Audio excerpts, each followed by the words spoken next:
بسم اللہ الرحمن الرحیم۔ السلام علیکم۔ آج ہماری کہانی کا عنوان ہے اچھا پاکستان۔ کچھ دنوں سے اخبارات میں روزانہ حکومت کی طرف سے اشتہار آ رہا تھا، جس میں حکومت کی طرف سے غریب اور مستحق لوگوں کو ایک مرغ اور 4 مرغیوں کا ایک یونٹ آدھی قیمت پہ دینے کا اعلان کیا گیا تھا۔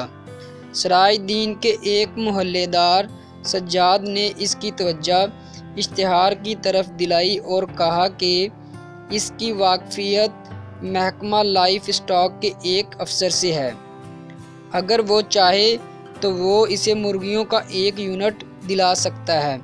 سراج الدین نے کہا، بھائی میں یہ مرغیاں لے کر کیا کروں گا؟ اللہ کا شکر ہے میرے حالات ٹھیک ہیں، گھر کا خرچہ ٹھیک ٹھاک چل رہا ہے۔ سجاد بولا، بھائی تم کمال کرتے ہو، ایسے موقع روز روز تھوڑی ملتے ہیں۔ آدھی قیمت پر 5 مرغیاں مل رہی ہیں، میں نے خود مرغیوں کے 2 یونٹ لیے ہیں، خوب انڈے کھا رہا ہوں، بس تم اپنا شناختی کارڈ مجھے دے دو، باقی کام میرا، تمہیں گھر بیٹھے مرغیاں مل جائیں گی۔ سراج الدین نے بحث کرنا مناسب نہ سمجھا اور اپنا شناختی کارڈ سجاد کو دے دیا۔ چند دن بعد سجاد مرغیاں لے کر آ گیا۔ سراج الدین مند مرغیوں کو دیکھ کر بہت خوش ہوا، اس نے سجاد کا شکریہ ادا کیا۔ سجاد بولا، بھائی شکریہ کی کوئی ضرورت نہیں، دوست ہی دوست کے کام آتا ہے، آؤ اب ان مرغیوں کے لیے ایک پنجرہ بنا لیں۔ وہ دونوں بازار سے لکڑیاں، لوہے کی باریک جالی اور کچھ کیلے لے آئے، ہتھوڑی گھر سے مل گئی۔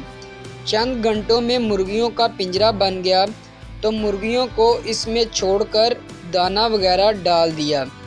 پھر سجاد سراج سے اجازت لے کر اپنے گھر چلا گیا۔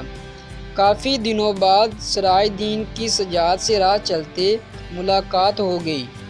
سراج کو دیکھ کر سجاد بولا، بھائی بڑی اچھی صحت بنا لی ہے، لگتا ہے خوب دیسی انڈے کھا رہے ہو۔ جواب میں سراج الدین مسکرا دیا تو سجاد بولا، مرغیاں ٹھیک ٹھاک ہیں نا؟ میں ذرا انہیں ایک نظر دیکھ لوں۔ سراج الدین سجاد کو لے کر گھر کی طرف چل دیا۔ چلتے چلتے راستے میں سراج الدین ایک پرانے بوسیدہ سے مکان کے سامنے رک گیا تو سجاد نے پوچھا، یہاں کیوں رک گئے؟ ذرا ٹھہرو، سراج الدین نے کہا، اور پھر دروازے کے پاس جا کر آواز دی، بھائی خادم حسین ذرا باہر آنا۔ اندر سے ایک خستہ حال شخص باہر آیا۔ سراج الدین کو دیکھ کر اس کے چہرے پہ مسکراہٹ آ گئی، بولا، سراج بھائی آئیے، اندر آ جائیے۔ وہ شخص سراج الدین اور سجاد کو گھر کے اندر لے گیا اور کہا، سراج بھائی آپ کی کیا خدمت کروں؟